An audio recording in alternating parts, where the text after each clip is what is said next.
Governo assina contrato com companhia PT Waskita Karya no companhia de PT Amitas Injivi Hodi halo construção do Aeroporto Internacional Nicolau Lobato.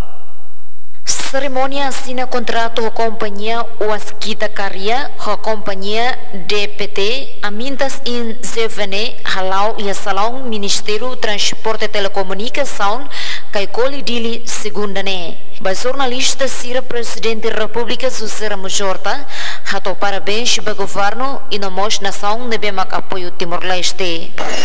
Parabéns ao governo e agradecimento ao país de Sira contribui e o Japão, a Austrália contribui financeiramente, além da IFC, de empréstimo, construção grátis para o aeroporto, que é importante até a economia Timor-Leste.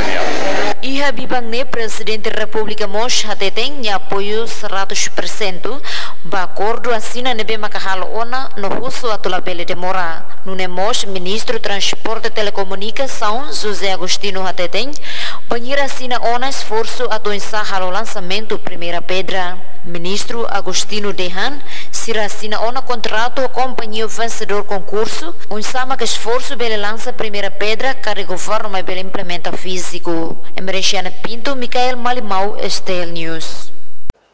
Kita haluhan, like, comment, subscribe e não mos bele faz tudo.